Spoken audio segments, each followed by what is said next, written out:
Então, pessoal, finalmente a gente vai começar a falar sobre os peixes cartilaginosos da classe Chondrichthyes. É um grupo que tem uma história de vida bastante diversificada, especialmente quando a gente vai falar sobre seus modos de vida, a reprodução, enfim. E é um grupo representado atualmente pelos tubarões, raias e pelas quimeras.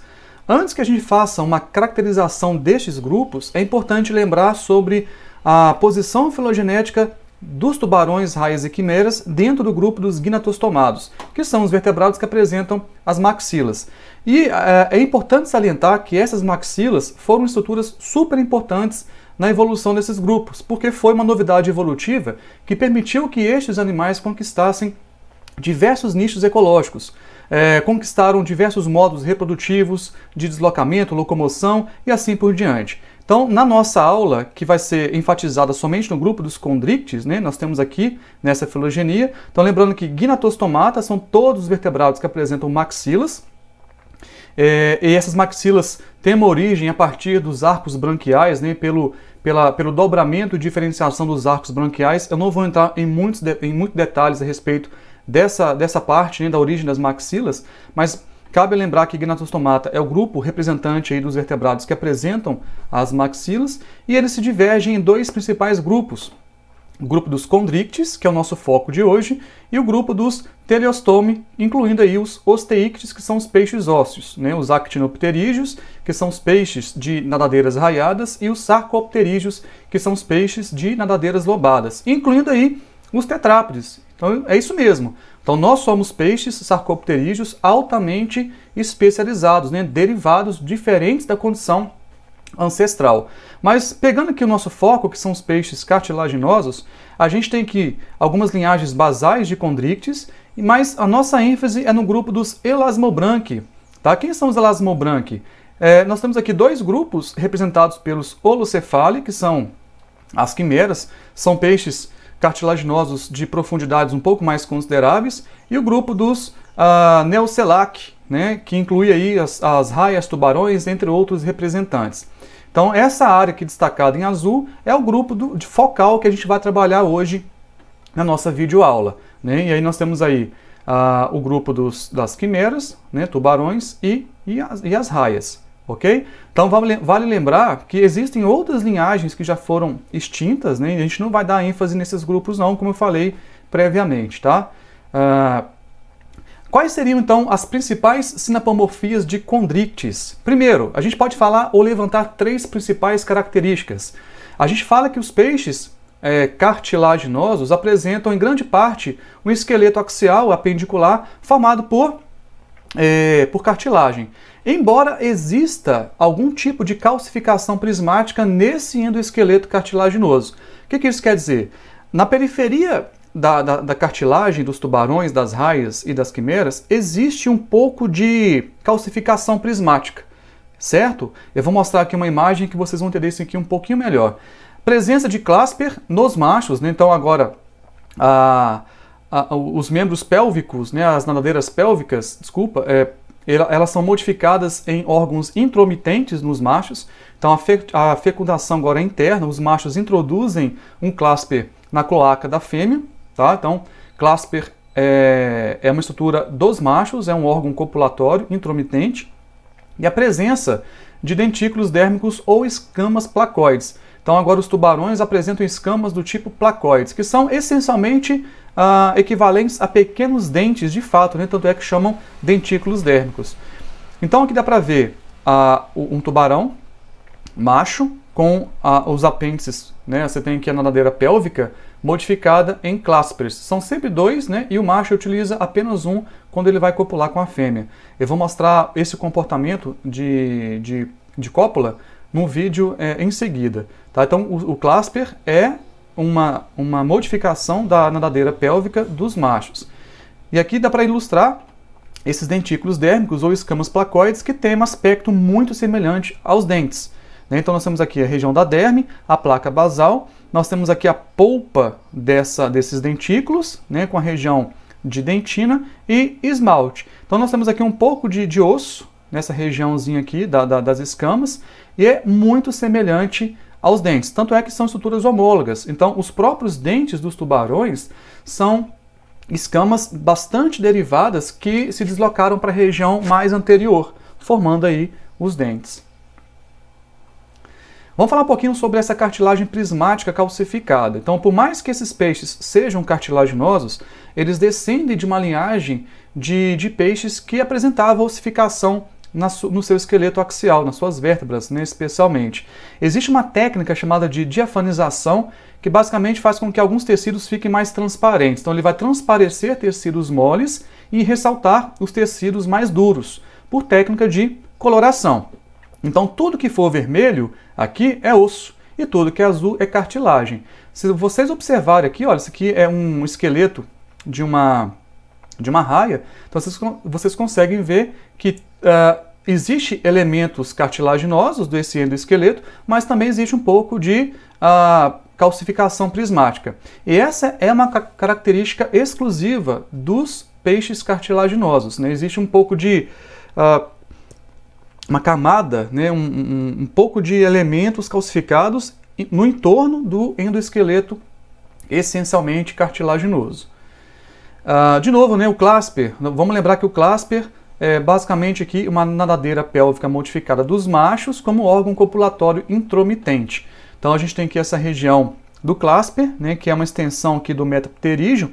Não preocupa com essas nomenclaturas, né, só para ilustrar que há uma diferença, dá para a gente fazer uma diferenciação entre machos e fêmeas em tubarões, né? Se tiver o clasper é macho, se não tiver o clasper é a fêmea. Então dá para ver aqui nessas imagens, olha, né? Esse aqui é um macho porque tem um clasper modificado aqui, e essa aqui é uma fêmea que não tem clasper nessa nadadeira pélvica. Lembrando que durante a cópula o macho introduz um desses dois clasperes, né, dentro da cloaca da fêmea para fazer a fecundação interna, tudo bem? Aqui tem um vídeo que mostra esse comportamento que eu acho que é bem interessante. Eu vou ficar aqui em silêncio enquanto vocês assistem a esse vídeo, mas ele é bem legal. Something in the distance. It's two sharks behaving rather strangely. He can't believe it. There, before his eyes, is what he has been waiting to see for the last 15 years. The two sharks are copulating. Parece que essa cópula pode durar durante, né, durar por mais de 10 minutos. Tanto é que a pessoa que estava filmando, ele ficou cansado de tanto segurar a câmera, né, nas mãos, no braço. Ele teve que apoiar um pouco para descansar. Então é um comportamento bastante elaborado. As he watches the female move slowly away, Jan knows that this will almost certainly be the greatest diving experience of his life. But today, Mother Nature has decided to be generous and offers Jan a second look. His camera is ready. Taking advantage of the female's exhaustion, a second male shark moves in and aggressively seizes one of her fins with his mouth. The two are carried away by the current. Jan struggles to keep them in view. The male shark appears to be having trouble penetrating the female.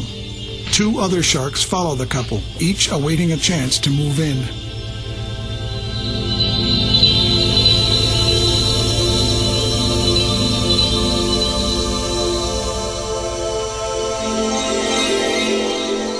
The male appears to give up. But in a flash, another male takes its place. Taking hold of her, the new contender positions himself for penetration. The female is barely moving, almost motionless. She's generating no forward momentum and taking in very little oxygen. The male keeps at her. Even the presence of Jan, who has moved closer for a better look, doesn't distract him. Na fêmea, para tentar conseguir fazer a cópula. In a sudden, violent movement, he attaches himself to the female and penetrates her. The coupling has begun. Jan is about to film an extraordinary scene. The act itself looks extremely violent to our eyes. However, this copulation method has proven itself over thousands of years. It's a way of selecting both the most powerful males and the strongest females. It is one of the keys to the shark's survival. The physiology of female sharks reflects this rigorous selection process. To allow them to sustain the bites they receive, the skin of the female is twice as thick as that of the males. The wounds on the female's body are fairly shallow and help trigger ovulation. Male sharks have 2 copulatory organs, but only use one at a time. These organs are not erectile penises, but appendages formed from the inner edge of the pelvic fins.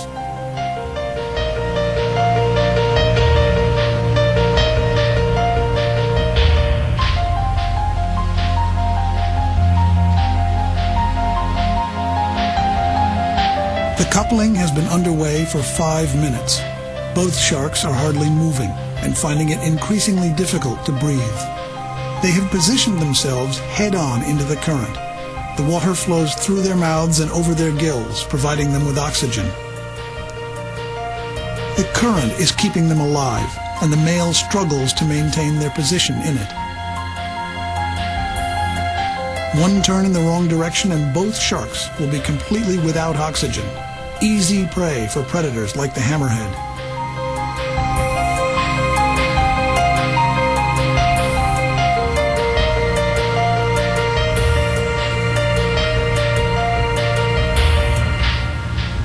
Jan is getting tired too.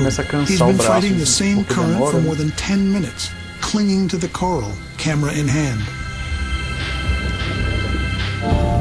The coupling appears to be near its end. Literalmente cansados, né? Meanwhile, the current continues to act like an artificial respirator, keeping the stationary sharks alive. É ato que demora bastante tempo para acontecer. With a sudden shudder, the male frees the female from his grip and swims off. Fecundada.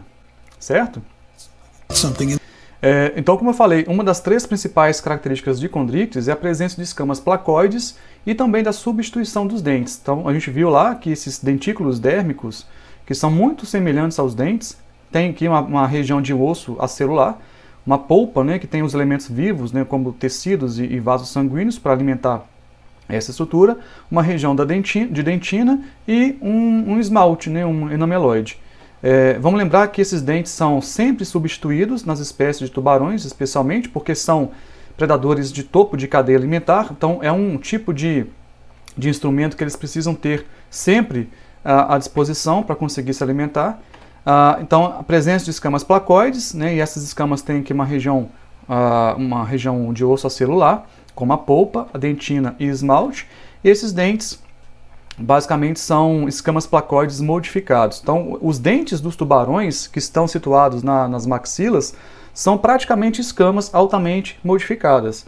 Existe uma fileira ou fileiras de substituição à medida que esses dentes vão se aproximando da região um pouco mais anterior, né, mais para fora aqui da maxila, eles vão se tornando um pouco mais pontiagudos, projetados aqui para frente, né? E essa troca varia bastante entre os grupos, mas geralmente acontece a cada 8 dias. Então sempre são dentes que estão disponíveis para o comportamento de predação dos tubarões.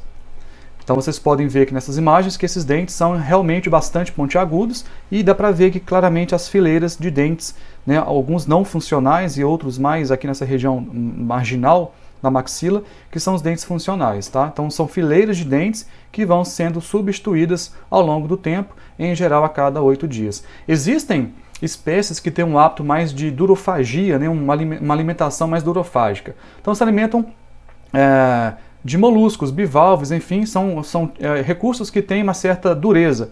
Então ao invés de terem dentes pontiagudos, esses dentes são modificados aqui em placas, né? Então serve mais para esmagar concha de caramujo, né, ou outros moluscos marinhos. Tá? Esse aqui provavelmente é um modelo de um megalodon, né, que é um grande tubarão que existiu no Cenozoico, né, e já foi extinto, uma reconstituição. Então, de novo, para reforçar, escamas placoides, formado aqui por uma cúspide e uma cavidade da polpa única. Tá? E dá para ver a orientação aqui no sentido cauda-cabeça. Então, se você deslizar a mão da cabeça para a cauda, você não sente essa aspereza. Mas se você passar a mão no tubarão da cauda para a cabeça, você já sente um pouco uma aspereza da pele, né? Parece mais uma lixa realmente.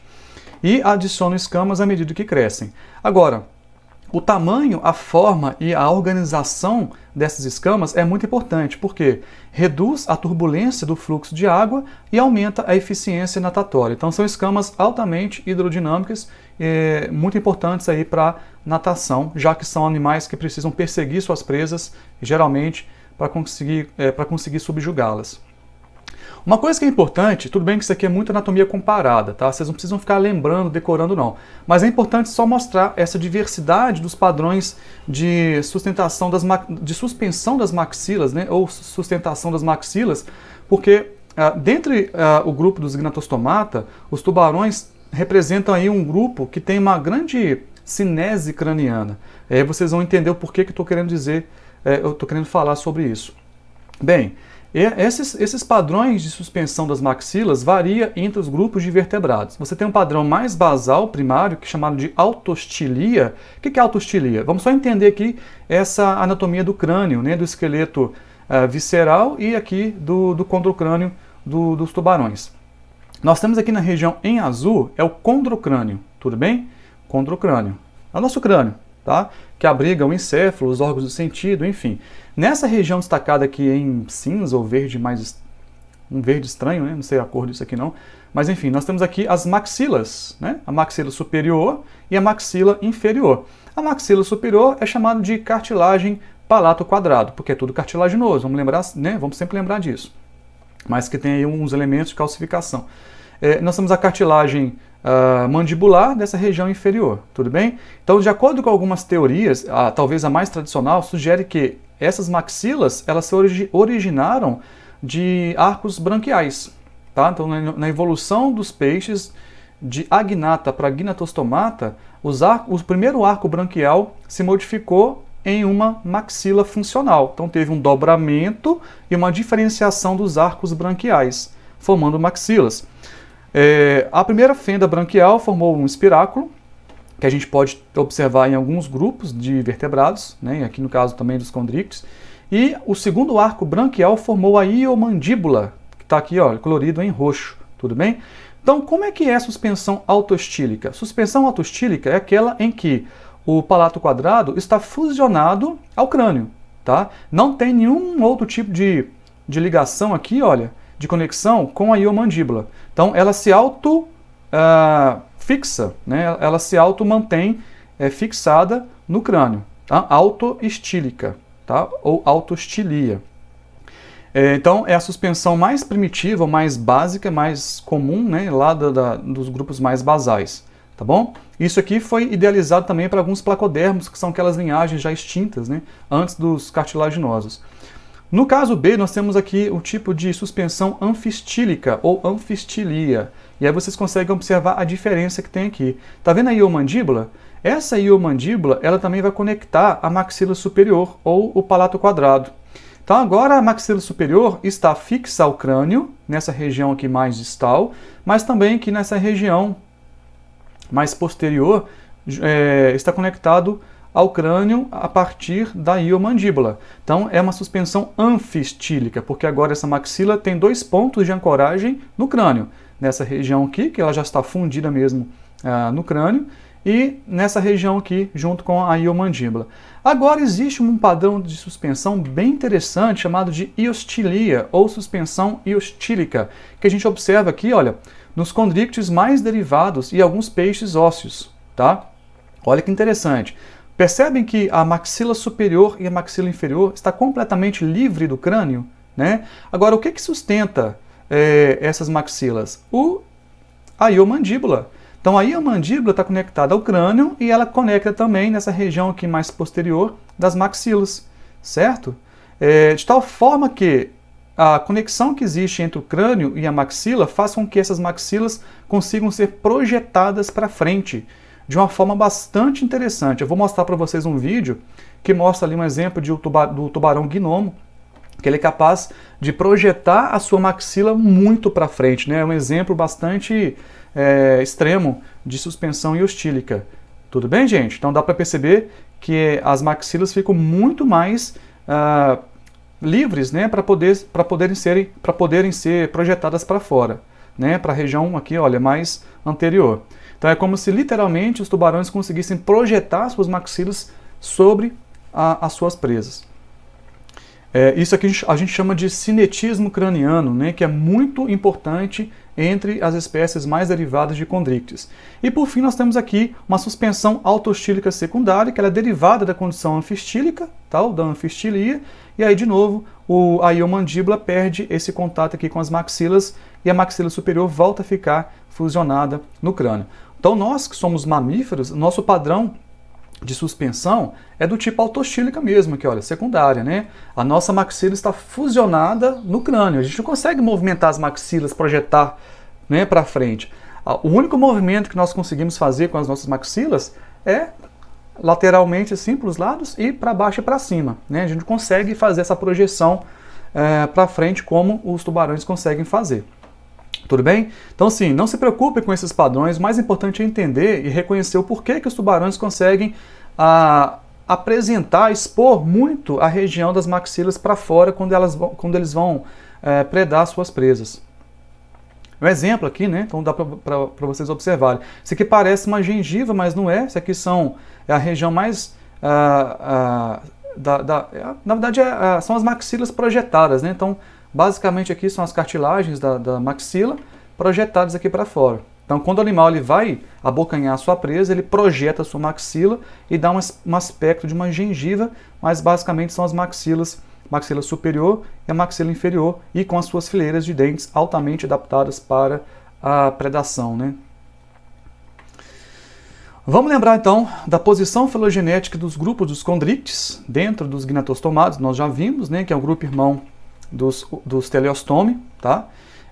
Então os Chondrichthyes, a gente tem aqui várias linhagens que já são extintas, né? Mas nós temos aqui os Holocephali, tá?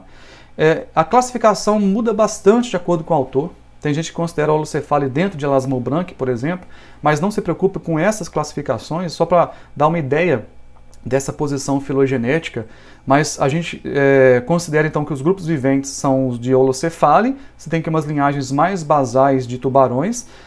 Na evolução dos tubarões houve 3 grandes irradiações, né? Então os tubarões mais basais, eles já tinham uma semelhança com os tubarões mais derivados, mas apresentavam algumas diferenças básicas, né? Eles não tinham um focinho muito proeminente, a cauda não era heterocerca, então tinha algumas distinções em relação aos grupos mais derivados. Até a gente chegar nos Neocellaci, que é o grupo representando aí os tubarões e as raias. Certo, gente? Então, Holocephali, né, dentro de Chondrichthyes, e o grupo dos Neocellaci, que é aquele que representa os tubarões e as raias. Então, nessa filogenia aqui, dá para entender um pouco melhor. Então, nós temos aqui o grupo dos Chondrichthyes, que é todo esse agrupamento aqui, que está nessa figura. Quem são os Chondrichthyes?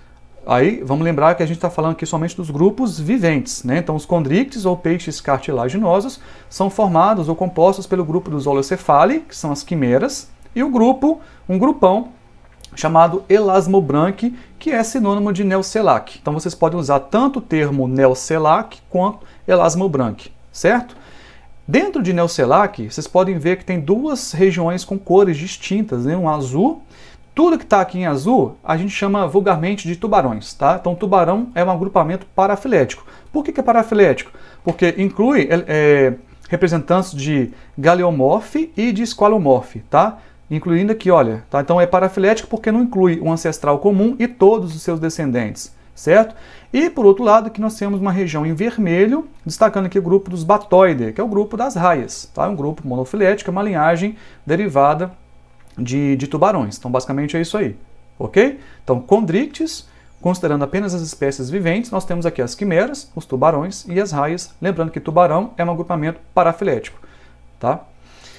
Falando aqui da subclasse Holocephali, que são as quimeras, né? Por que chama quimera? Porque são bichos muito bizarros, né? Eles têm um aspecto de um quebra-cabeça, assim, são peças que foram reunidas de bichos diferentes, então parece uma mistura de coisas diferentes, tá? Essa é a ideia de quem descreveu inicialmente o grupo, são quimeras. Também chamados de peixes coelho, porque a princípio tem um aspecto de uma cabeça de um coelho, né? Até então depende muito do nível de percepção, né, da pessoa para enxergar um coelho aqui nesses bichos, mas tudo bem. Eles foram muito mais diversificados no Devoniano. Hoje é um grupo quase que relictual, você tem poucas espécies, né? Isso é um grupo que já existe aí há pelo menos 410, um pouco mais, né, milhões de anos atrás. Existe hoje uma única ordem remanescente, como eu falei, é um grupo relictual, no passado foi muito mais diversificado. Nós temos aí 13 espécies conhecidas da ordem Chimeriformes. No Brasil nós temos representantes de Chimeriformes também. Temos 6 gêneros e 31 espécies conhecidas e, como eu falei, são relictos de uma fauna que já foi bastante diversificada. São espécies marinhas que ocupam especialmente águas frias e profundas, por isso que são animais pouco conhecidos, né? São peixes pouco conhecidos, porque é muito difícil de visualizar isso em campo, a não ser que eles sejam capturados por barcos de pesca, enfim, mas geralmente esses animais, quando vêm à superfície, eles também ficam bastante detonados em razão da diferença de pressão, porque ocupam águas mais profundas. E geralmente apresentam os adultos, né, entre 60 centímetros e 1,5 m. Então, em média, aí, a gente não observa animais muito grandes como os tubarões. Então, nós temos aqui alguns representantes, né, uma espécie de quimera, que é um bicho realmente bem diferente, né, olha só. Né, Hidrolagos e a Riota SP. Né, parece que tem uma tromba aqui na região mais do focinho. Estes animais apresentam uma suspensão maxilar holostílica, que é basicamente uma autostílica derivada, né? Então é a condição mais basal. Essas maxilas não são projetadas para frente, como os tubarões conseguem fazer. Apresentam um opérculo, entre aspas, porque na realidade o opérculo só surge nos peixes ósseos, que é uma sinapomorfia dos peixes ósseos. Mas esse opérculo, ele é, na realidade, um pouco de pele que recobre aqui a abertura branquial única, que apresenta 4 fendas. Então aqui nessa figura dá para ver, né? Imagine aqui uma dobra de pele, que a gente chama de opérculo, cobrindo aqui essas 4 fendas branquiais. Tá? Isso aqui é típico deste grupo. A primeira nadadeira dorsal tem espinho associado, dá para ver aqui, né? Os espinhos. Não tem espiráculo, como tem em alguns grupos de tubarões. As escamas são placoides, mas elas são restritas apenas no clasper pelvino dos machos, ou seja, somente os machos apresentam escamas placoides, né, na região específica das nadadeiras pelvinas, então as fêmeas não têm nenhum tipo de escama. E além do clasper pélvico dos machos, estes apresentam uma estrutura na cabeça que a gente chama de clasper cefálico. Nós não temos ainda nenhuma notícia do porquê que esse negócio que existe, né, qual que é a função disso, mas aparentemente está associado com o acasalamento desses animais, né, com o modo reprodutivo. Existem aberturas anal e urogenital separados, não tem cloaca. Então, nos tubarões e raias, nós temos aí, estes animais têm cloaca. Neste grupo aqui dos Holocephali, essas duas aberturas são separadas. Tudo bem? Então, aqui dá para ver um pouco dessa morfologia externa de uma quimera, mostrando que esse aqui é um macho, né? Dá para ver, olha, esse apêndice aqui na cabeça, um clasper cefálico, né? Vamos pensar assim. E aí nós temos a linha lateral, que é importante no grupo, especialmente nos peixes, né, que ocupam ambientes tridimensionais, então eles têm que conseguir se localizar no espaço, então dá uma percepção muito importante, né, com relação à sua localização no espaço, também até mesmo de presas, então eles conseguem notar vibrações na água, né, presença de ameaças, enfim. Esse espinho associado à nadadeira dorsal, né, e aí eles têm também as nadadeiras dorsal mais posterior, nadadeira caudal, e o clasper no macho, nadadeira pélvica e a grande nadadeira peitoral, tá bom? E aí nós temos aqui uma camada de pele, né, que seria semelhante a um opérculo, é análogo, mas não é homólogo, que vai recobrir as fendas branquiais, que são em 4. Então aqui só para mostrar o representante de uma quimera, talvez nessa imagem, eu não sei se vocês vão concordar comigo, mas aqui eu consigo enxergar mais ou menos uma cabeça de um coelho, parece que tem, né, os dentes do coelho aqui, o focinho, né, o nariz, o olho, enfim, uma orelha, sei lá. Mas aqui dá para ver, talvez, um pouco desse aspecto de coelho. Aqui dá para ver o sistema de língua lateral, né, e alguns outros elementos sensoriais que a gente vai falar daqui a pouquinho sobre eles, né, as ampolas de Lorenzini, que é muito importante para detectar campos elétricos, né, de presas, enfim. Aqui outros representantes, esse aqui, olha, é um macho porque tem esse apêndice cefálico, este é uma fêmea, e estes animais estão aparentemente muito detonados porque eles, quando vão à superfície, eles sofrem, né, uma diferença de pressão tão grande que eles ficam praticamente irreconhecíveis. E é muito comum, não só nos Holocephali, mas nos demais Elasmobranch, a presença de ovos altamente elaborados, né, com estruturas bem adornadas. É bem interessante. Aqui são ovos de uma espécie de Holocephali, né, mostrando aqui estruturas bem adornadas, bem diferente mesmo. A gente agora vai avançar um pouquinho mais, a gente vai falar sobre os Neoselac, tá? E aí vamos lembrar que nós temos aqui alguns representantes mais basais em relação aos Neoselac, que representam aí as grandes irradiações dos tubarões, tudo bem? Então, reforçando aqui, dentro dos Chondrichthyes, nós temos aqui os Holocephali, algumas linhagens mais basais, que já são extintas, que representam essas irradiações que eu falei, e o grupo dos Neoselac, que incorpora aí os tubarões e as raias modernas.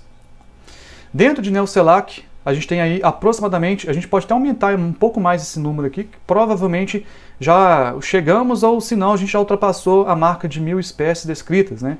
Só que grande parte dessas espécies estão incluídas dentro do grupo dos Batoideae, que são as raias, e há cerca de 400 espécies dentro de Selac, aí, que são os tubarões, tá bom? Então as raias correspondem à maior parte dessa diversidade aqui de Neoselac. A subclasse Neoselac, a gente vai falar um pouquinho sobre a sua caracterização, incluindo aí as raias e os tubarões. Vamos lá então. Eu falei com vocês que na evolução dos tubarões houve pelo menos aí 3 grandes irradiações, que foram momentos em que novas características evoluíram, tá? Então os tubarões mais basais têm algumas características que são um pouco diferentes dos tubarões modernos. Então, como que a gente pode reconhecer um tubarão moderno de um tubarão mais primitivo, né, que está lá no registro fóssil? Os tubarões modernos apresentam um focinho mais proeminente, mais projetado. Então dá para ver aqui nessa imagem, olha, que esse focinho, essa região, um rosto, né, muito mais acentuado nessa região aqui mais anterior. A boca ela é subterminal, ventral, né, então a boca mais deslocada um pouco mais para trás, mas ela é ventral, e apresenta vértebras sólidas, né, diferente lá da condição das lampreias, que tem alguns elementos vertebrais, né, os arcoalha, que são homólogos aos espinhos neurais das vértebras dos gnatostomatos. Aqui não, aqui a gente já tem um esqueleto axial formando aí vértebras bastante sólidas. Apresentam aí entre 5 e 7 fendas branquiais, nessa região mais lateral ao corpo, e a primeira fenda geralmente é um espiráculo, né, está associado ali. Existem ainda resquícios de notocorda, tá, em algumas linhagens. Apresentam ao longo da sua coluna vertebral arcos neurais e arcos emais. Os arcos neurais eles vão proteger um pouco essa coluna vertebral, né, os arcos emais, os vasos sanguíneos. Apresentam nadadeiras dorsais, peitorais, enfim, formado por ceratotríqueas, tá? Então essas ceratotríqueas são apenas proteínas mais flexíveis. Então se nós compararmos nadadeiras de peixes cartilaginosos com as de peixes ósseos, a nadadeira de peixe cartilaginoso geralmente é muito mais flexível, né, porque é formada por uma proteína menos rígida, como ao contrário dos peixes ósseos, cujas nadadeiras são formadas por raios ósseos. Tá? Então essa é uma grande diferença entre os dois grupos de peixes. Vamos lembrar que essa suspensão iostílica é muito mais acentuada no grupo dos Elasmobranch, né, em que o palato quadrado, essa região mais superior que da maxila, ele vai ser sustentado pela iomandíbula, né, e vai estar preso a esse condrocrânio apenas por ligamentos elásticos mais frouxos aqui nessa região do processo orbital. Isso garante um maior cinetismo craniano, ou seja, uma protrusão das maxilas para fora. Então lembrando aqui que isso aqui não são gengivas, né, são maxilas projetadas para o exterior da boca do animal. Aqui tem um vídeo bem legal que mostra um pouco desse cinetismo craniano. Eu vou deixar passando aqui o vídeo enquanto eu me silencio. These waters with a shark twice their size.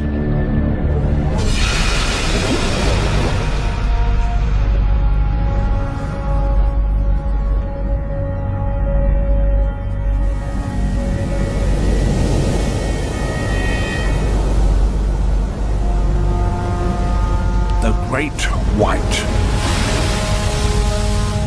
the largest predatory fish on the planet.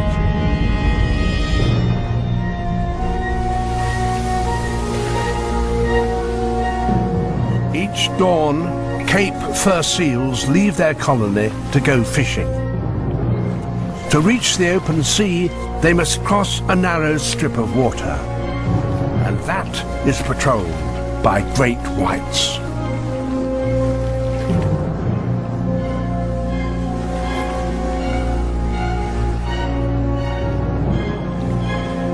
Each seal is indeed swimming for its life.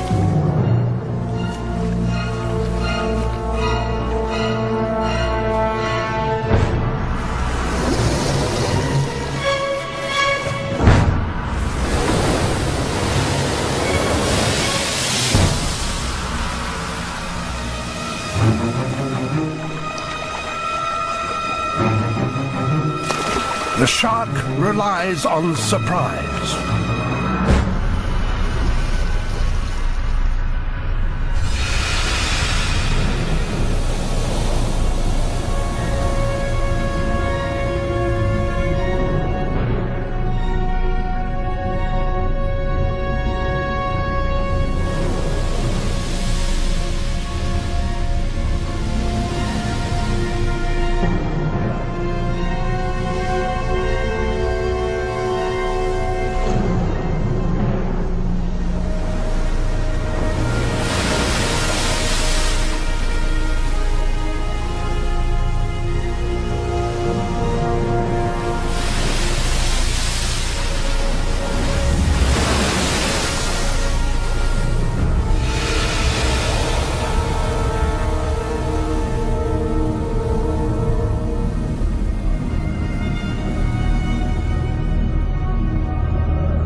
The great white's turn of speed is powered by a high metabolism. They only thrive in cold, temperate seas, for only these waters contain sufficient food necessary to fuel such a ravenous predator.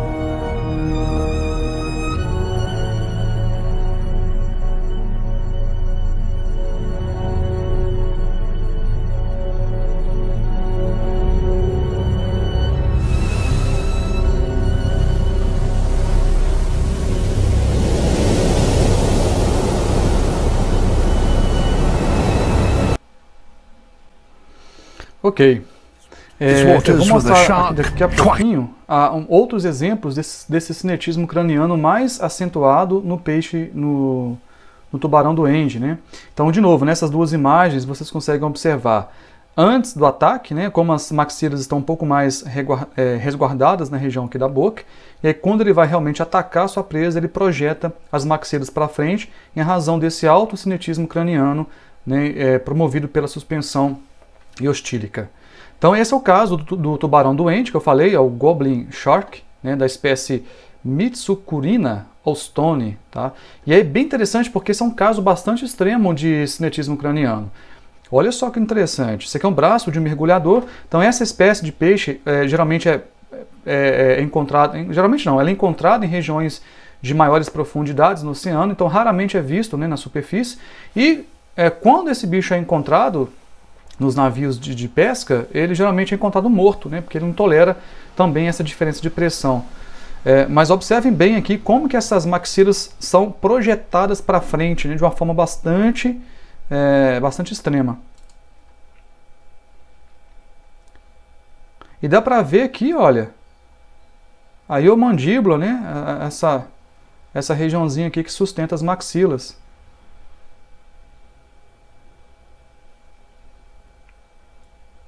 Viram aqui, olha, essa região? Então é um caso bem interessante de cinetismo craniano bem acentuado em tubarão doente. Aqui uma outra imagem, né, da mesma espécie. Dá para ver as fendas branquiais aqui com as brânquias. E aí o animal projetando a maxila para frente. É uma coisa impressionante, né? Bem, ainda dentro dessa parte de caracterização da subclasse Neoselac, vamos lembrar que a bexiga natatória está ausente, né? Lá nos peixes ósseos nós vamos encontrar essa bexiga natatória que tem a função de dar uma capacidade maior de flutuabilidade, né? De fazer uma regulação da posição desse animal na coluna d'água. Aqui não tem bexiga natatória, né? Ela está ausente e provavelmente isso que ocorreu em todas as irradiações. Entretanto, para que esses animais consigam ter maior grau de flutuabilidade, eles apresentam um fígado bastante preenchido com gordura. Esse fígado é tão grande que pode ocupar até 25% de toda a massa corporal do animal. Então ele permite uma maior flutuação, além de ter um esqueleto cartilaginoso, né? Você tem menos elementos ossificados, que produz menor densidade, né? O próprio esqueleto cartilaginoso oferece essa vantagem para a flutuabilidade, e também um fígado bastante grande. Então dá para ver aqui que o fígado ocupa grande parte da massa corporal deste animal. Então é um fígado com muita gordura, tá? Que dá flutuabilidade. Como eu falei, as duas aberturas, anal e urogenital, estão reunidas, formando aqui uma cloaca, diferente lá da condição dos holocefali, e os tubarões e raias apresentam aqui uma válvula espiral na região aqui do intestino. O intestino é bastante curto, e para aumentar essa área de superfície de absorção, eles apresentam aqui uma região chamada de válvula espiral. Tá? Isso aqui é típico dos tubarões também. Olha o fígado do animal, né? Então é bastante grande e ocupa aí 25% da massa corporal. Aqui só para ilustrar a cloaca do macho e da fêmea. Apresento também ampolas de Lorenzi, são órgãos sensoriais que são sensíveis aos potenciais elétricos que são produzidos por suas presas. Então, são estruturas sensoriais muito importantes, tanto na predação, na localização e durante a navegação também. Vamos imaginar o seguinte, todo animal produz campo elétrico, então ele emite eletricidade. E esses animais aqui, os tubarões, conseguem detectar esse campo elétrico que é produzido pelas suas presas, né? Então aqui tem estruturas bem especializadas, né? São células sensoriais, né? Que estão localizadas aqui nessa região mais anterior da cabeça. Então esses buraquinhos pretos aqui, olha, são todos ampolas de Lorenzini, tá? Ampolas de Lorenzini como órgãos sensoriais, extremamente importantes aí para a sobrevivência desse grupo. Além disso, também apresentam olhos com membrana nictitante, né? Nós temos aí duas pálpebras que se movimentam de baixo para cima, não é isso? Olha, esses animais apresentam membranas que se movimentam lateralmente, né? Da esquerda para a direita, enfim, não sei qual é a direção, mas se movimentam lateralmente. Isso é importante porque são animais que nadam ativamente e quando vão capturar suas presas, eles têm que proteger os seus olhos. Então eles utilizam essas membranas para proteção também, tá? Existem espécies ovíparas, ovovivíparas e vivíparas. Nas espécies ovíparas, os ovos são grandes, com muita reserva energética, e aí elas produzem uma casca bastante rígida, né, por uma glândula nidimental, chamada de bolsas de sereia. Então é muito comum a gente observar ovos de raias, que são chamados de são ovos de sereias, né, enfim, tá? Ou bolsas de sereia, e o desenvolvimento varia bastante, pode durar entre 6 e 10 meses. Nas espécies ovovivíparas, os ovos são retidos no oviduto das fêmeas, onde vão se desenvolver, podem eclodir dentro do oviduto, nascendo filhotes formados.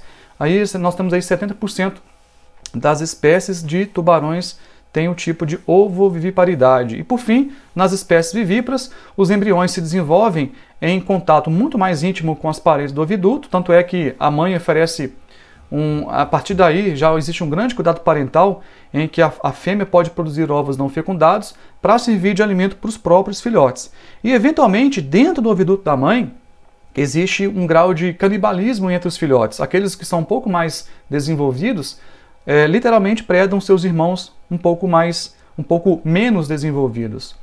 Isso aqui são bolsas de sereia, né? Provavelmente é um ovo de uma raia, então são bastante ornamentados aqui com esses filamentos, né? Então é bem interessante mesmo, e imagina que seja um bom caráter para a identificação das espécies.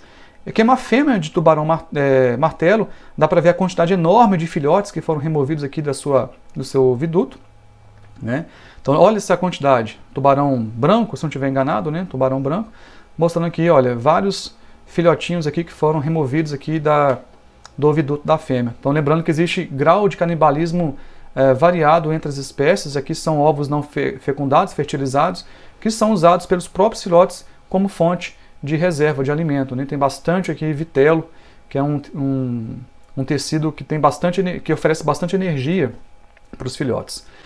Vamos falar um pouquinho dos tubarões, tá? A gente vai falar dos tubarões, depois das raias, e eu vou finalizar nossa aula falando um pouquinho sobre a conservação desse grupo, para nossa aula ficar muito longa. Os tubarões também já foram chamados de pleurotremata, uma vez que apresentam fendas laterais, né, na região aqui do corpo. O corpo em geral dos tubarões não varia muito entre os grupos, tem um corpo fusiforme ou cilíndrico, parece um torpedo, né, que é bastante hidrodinâmico. Apresenta uma nadadeira peitoral livre da cabeça. Essa é talvez uma das principais características que a gente pode usar para diferenciar tubarão de raia. Nos tubarões, essas nadadeiras são livres da cabeça, nas raias não, elas são fusionadas à cabeça, tudo bem?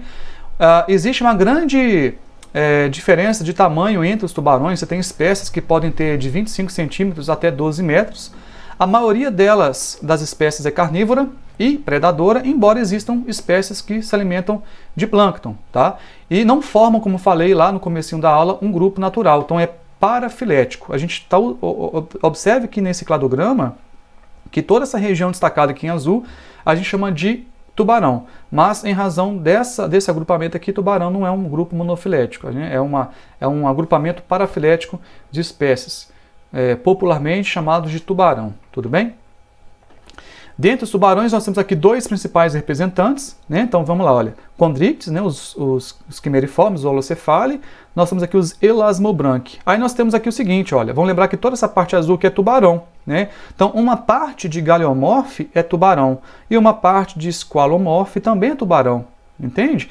E aí, grande parte da diversidade dos tubarões está dentro do grupo dos Galeomorphe, né? 80% da diversidade de espécies. Especialmente dessas duas ordens aqui, olha, os carcarriniformes, né, e os laminiformes, tá? E aí vocês têm aqui os tubarões, os grandes tubarões mais conhecidos, né, tubarão branco, tubarão peregrino, enfim. Então é um grupo muito mais diversificado, tá? Vamos lembrar que Squalomorphe também inclui as raias, tanto né, por essa razão que tubarões é um agrupamento parafilético. Esse gráfico ele só ilustra essa grande diversidade de espécies dentro dos tubarões, e aí vocês podem observar que grande parte dessa diversidade aqui está representada pela ordem Carcarriniformes, né? E aí é um grupo bem representativo mesmo, eu vou falar um pouco sobre eles depois. Nós temos aqui também, olha, o segundo grupo mais representativo é o grupo dos Squaliformes, né? Então tá aqui, olha. Os Laminiformes também é um grupo bem diversificado. Tá? Também existem várias espécies de interesse, né? Porque você tem muitos ataques de espécies do grupo dos laminiformes. E aí, só para ilustrar essa diversidade enorme de morfologia dentro dos tubarões, você tem espécies muito pequenas, como o tubarão pigmeu espinhoso, bem pequenininha mesmo, né? Tá? E temos aqui o tubarão-baleia, né? Que pode chegar aí a mais de 15 metros de comprimento, dependendo aí das condições. Então é um grupo que tem uma grande diversidade de tamanhos, né? E olha o cação-raposa, né? Que tem o lobo dorsal da cauda heterocérquica bem mais prolongado do que o lobo ventral. O tubarão-baleia, espécie Rhynchodon typus, né? E o tubarão peregrino, também chamado de tubarão-elefante ou tubarão-frade, né? Espécie Cetorhinus maximus. Ambos são planctônicos, né? Ambas as espécies são planctônicas, nunca utilizam seus dentículos cônicos. Nesse caso, apresentam rastros branquiais, então são brânquias modificadas que vão filtrar o plâncton enquanto vão engolir a água. Então são espécies planctônicas, elas não se alimentam de outras espécies de peixes, tá? Como os tubarões branco, tubarão peregrino, enfim.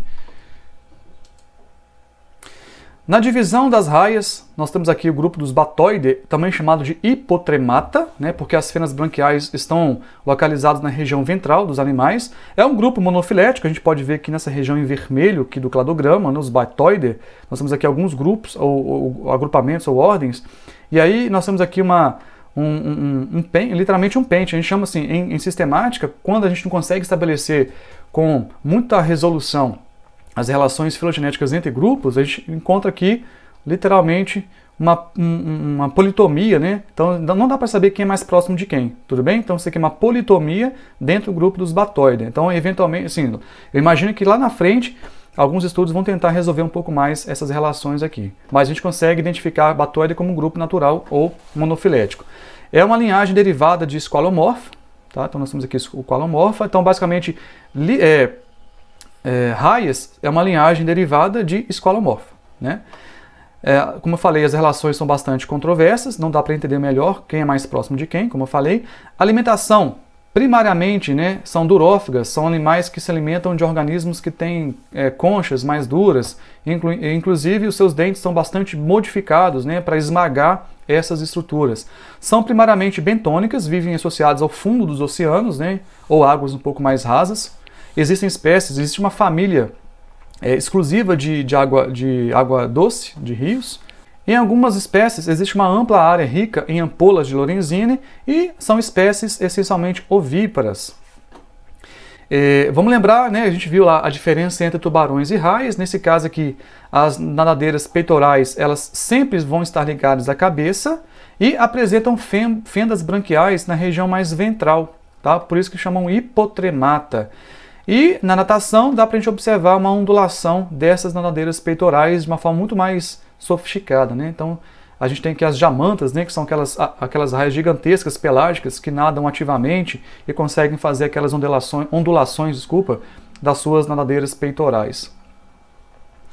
E aí de novo a gente consegue observar nessa imagem que, embora sejam também peixes cartilaginosos, existem elementos ossificados, né? São uma calcificação prismática do esqueleto destes animais, assim como os tubarões, né? Isso aí é típico dos condrictes, tá? Calcificação prismática do endoesqueleto. Lembrando, né, tem uma dieta durofágica, então os dentes são durofágicos, com coroas bastante achatadas. Então é como se fossem dentes bem esmagados, formando placas dentígeras. Então isso aqui é muito adaptado para poder quebrar ou amassar estruturas um pouco mais rígidas, mais duras. A boca é subterminal ou terminal. Em muitos grupos, a cauda é bastante alongada, que pode portar duas nadadeiras dorsais, né, e uma caudal. Ou seja, nessa cauda alongada, você pode observar duas nadadeiras dorsais e uma caudal, ou uma cauda bem filamentosa, em forma de um chicote. Então depende muito do agrupamento dentro de batóide, né, isso aqui também pode acontecer. Tá? São especializações do modo de vida, né, especialmente do ambiente em que elas ocupam. Dentro de batóides, que são as raias, nós temos aqui os principais representantes. Então, dentro dessa diversidade aqui total, os ragiformes são os mais representativos, certo? Nós temos aqui também o grupo dos miliobatiformes, que é o grupo das jamantas, né? São espécies extremamente interessantes, muito lindas, inclusive, né? que são pelágicas, ocupam o ambiente marinho, então são nadadoras ativas. Mas existem outros representantes também, bem interessantes, os plistiformes, né, os torpediniformes e os rhinobatidae, né, a família Rhinidae, tá bom? As raias viola, enfim. Então é um grupo bem interessante. Nos miliobatiformes existem escamas placoides que são modificadas em esporão, né, e algumas dessas escamas modificadas em esporão estão associadas aqui à glândula de veneno. E alguns representantes invadiram aqui o ambiente do cícula, da família Potamotrigonidae. Né? Então são as raias que ocuparam o ambiente de água doce e que são venenosas. Né? Então elas podem inocular veneno na sua presa. É um exemplo. Né? Você tem um padrão de coloração bem característico, né? Esses anéis aqui que ilustram que esse animal, indicam que esse animal é venenoso. Então eles têm aqui espinhos associados aqui na região da cauda, que podem estar associados com veneno. Então pode ser letal, inclusive. Né? Você tem aí casos de pessoas que já foram, que vieram a óbito em razão de ferroada de raia. Então, professor, como que a gente consegue diferenciar tubarão de raia? O tubarão tem um corpo fusiforme e a raia tem um corpo achatado dorso-ventralmente, beleza? De certa forma, em geral é assim mesmo. Só que vocês podem ver aqui nessa imagem que isso aqui é um tubarão, olha, tá? É um tubarão que também é achatado dorso-ventralmente, tá? Mas aí tem um detalhe. Mesmo que os tubarões sejam achatados, as suas nadadeiras peitorais não estão ligadas à cabeça. Então, talvez a principal característica, talvez a mais evidente, que dá pra gente poder identificar, bater o olho e falar, olha, esse aqui é um tubarão, isso aqui é uma raia. Basta identificar. Se as suas nadadeiras peitorais estiverem ligadas à cabeça, vai ser raia, tá? Se não estiver ligada à cabeça, vai ser tubarão. Fendas branquiais laterais, tubarão. Fendas branquiais ventrais, são as raias. Espiráculo lateral e pequeno, tubarões, espiráculo dorsal e grande. Então, dorsal aqui, né, gente? Olha, na região dorsal, os espiráculos estão situados nessa posição aqui mais dorsal. Então, é raia. Nadadeira anal presente em alguns, ou nadadeira anal sempre ausente. Aqui vai ser no caso das raias. E o corpo fusiforme, na maior parte das linhagens ou dos agrupamentos, né, raramente comprimido, são os tubarões, e o corpo sempre comprimido dorsoventralmente vão ser as raias, tá? Então, de uma forma geral, vocês podem utilizar essas características para diferenciar tubarão de raia.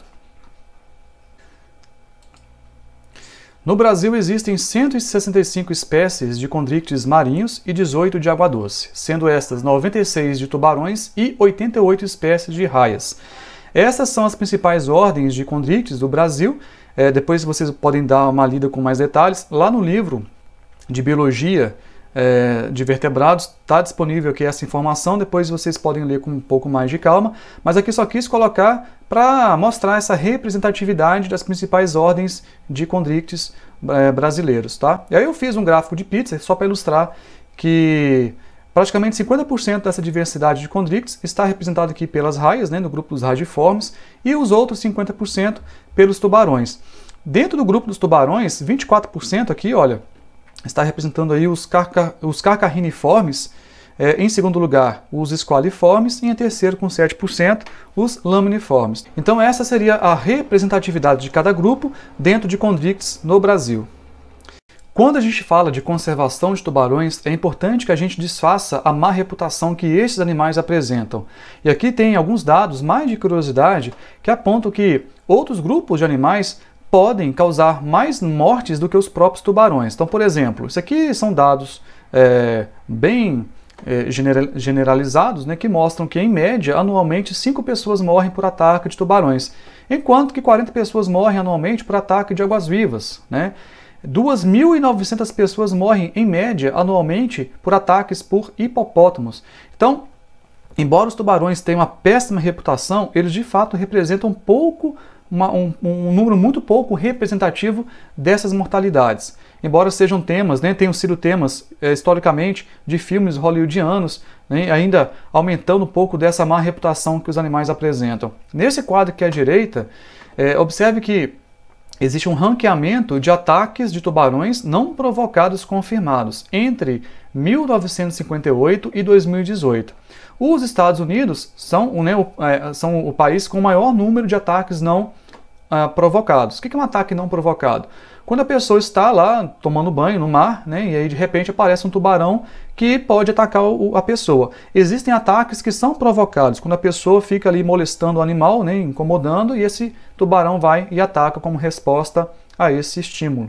Os Estados Unidos estão em primeiro lugar, com mais de 1.100 ataques, né, e o último ataque que resultou em fatalidade foi em 2020, foi esse ano.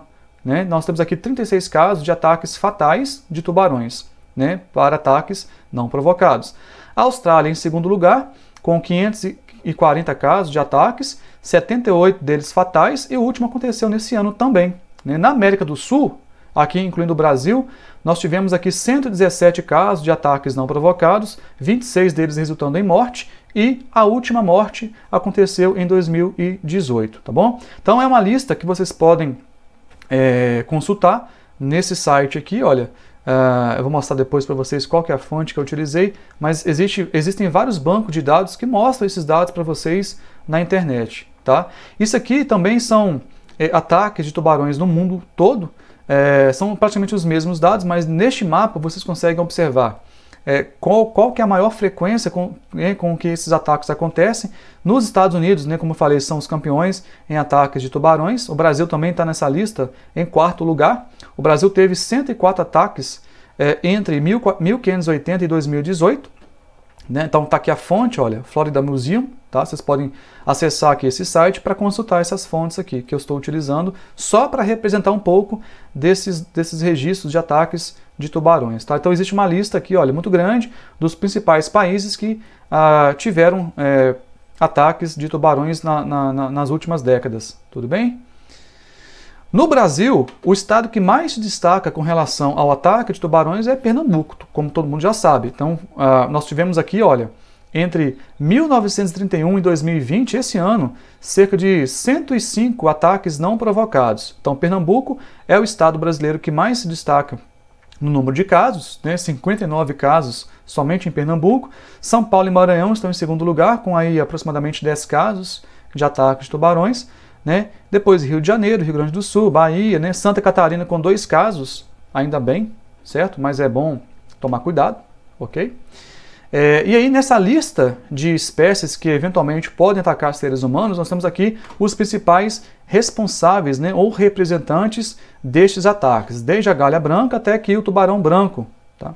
Então nesse gráfico a gente pode observar o seguinte, que grande parte dos ataques não provocados, eles são causados aqui por 3 espécies principais, né? O cabeça-chata, o tubarão-tigre e o tubarão branco. E o tubarão branco, ele é responsável não só pelos ataques não fatais, né? Pelo maior número, mas também pelo maior número de ataques fatais. E as principais espécies que podem atacar os seres humanos são essas aqui, olha, o tubarão branco, o tubarão-tigre, o cabeça-chata, o galha branca, né? Tem essas manchinhas brancas aqui nas pontas das nadadeiras peitorais e dorsal, o cação-mangona e o tubarão azul. Em 2018, né, teve um caso aqui de ataque de tubarão. Então, um tubarão raro ataca banhista em Balneário Camboriú. Isso aqui foi uma manchete, né, na época. Então, isso foi muito veiculado pelos canais de comunicação e foi registrado aqui um ataque em 2018 em Santa Catarina, na cidade de Balneário Camboriú. Um tubarão da espécie mangona, que é o cação-mangona, né, que também é ameaçado de extinção, atacou um banhista na praia do Estaleiro, em Balneário Camboriú. Né? Então a gente pode... nós temos exemplos aqui no próprio estado de Santa Catarina de ataques de tubarão, embora seja bem menos frequente do que no estado de Pernambuco. Né? Agora, por que esses animais atacam seres humanos? Então você já deve ter visto isso em alguma situação, de que quando o animal ele visualiza de baixo para cima, ele pode visualizar eventuais ou potenciais presas. Né? Então, por exemplo, um surfista que está sobre uma prancha. Né? Esse é o campo de visão de um tubarão, por exemplo. Então, quando o animal ele observa de baixo para cima, ele vê basicamente a silhueta de uma presa. Né? Então, essa silhueta aqui, olha, pode ser muito semelhante à de uma foca. Então, ele vai tentar dar o ataque. Geralmente, o ataque do tubarão ele cessa assim que o animal consegue interpretar aquela informação, ele percebe que não é uma presa em potencial e ele vai embora. Né? Mas, às vezes, a ferida ela é bastante... profunda, né? Então eu evitei colocar algumas imagens aqui, mas existem imagens de pessoas que foram atacadas que são impressionantes, né? Mas que grande parte delas, felizmente, conseguiram sobreviver, né? Tiveram membros amputados, mas enfim, mas são imagens bem impressionantes. A sobrepesca é uma das principais ameaças sobre a condrofauna, a fauna de peixes cartilaginosos.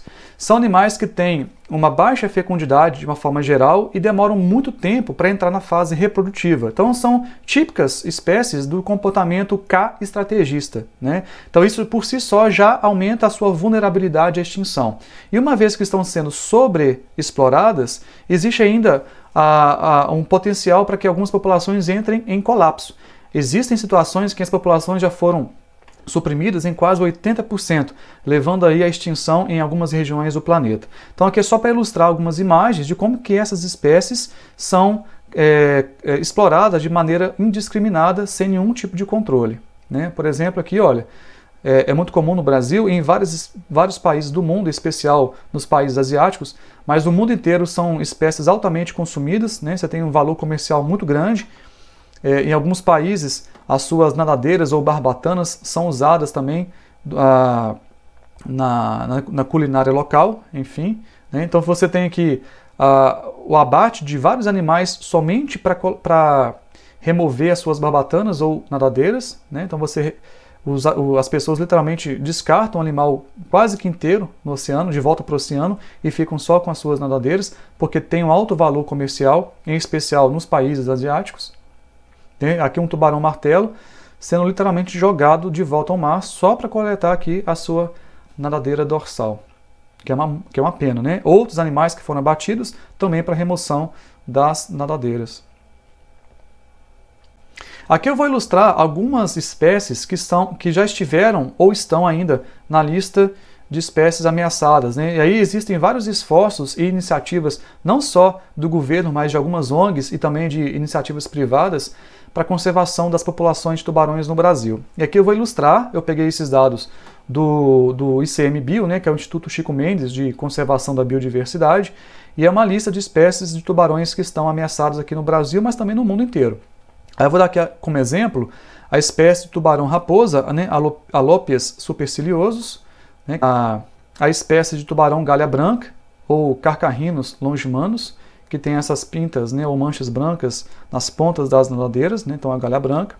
Tubarão das Galápagos, Carcarhinus galapagensis, essa espécie aqui. O tubarão dos Recifes, que é uma espécie da família Carcarhinidae também, também está ameaçado. E várias outras espécies, né? Então, o tubarão galhudo, Carcarhinus plumbeus. O tubarão peregrino, que é o Cetorhinus maximus, né, que é uma espécie planctônica, não é predadora, né, assim, ela não se alimenta de outras espécies de peixes. O grande tubarão branco, que é o responsável por grande parte dos ataques não provocados, né, o Carcharodon carcarias, ou carcarias, enfim. O tubarão lixa, Ginglimostoma cirratum, né, e outras 4 espécies aqui só para acrescentar essa lista de espécies ameaçadas, né. Então, o tubarão bico doce pintado, que é o Mustelus schmidt, o tubarão-baleia, Ricondon typus, né, que também se alimenta de plâncton, o tubarão-limão, Negaprion brevirostris, e por fim o tubarão-martelo, Sphyrna levine. Né? Você tem várias espécies de Sphyrna, de tubarão-martelo, que também estão ameaçadas. Então basta consultar essa lista de espécies ameaçadas para vocês terem uma ideia de como que as populações de tubarões no mundo inteiro estão entrando em colapso. E aí, no Brasil, o tubarão ele é vendido com o nome de cação. Então, cação é um termo bem genérico que não é muito preciso, né, para representar a espécie de tubarão que está sendo consumido.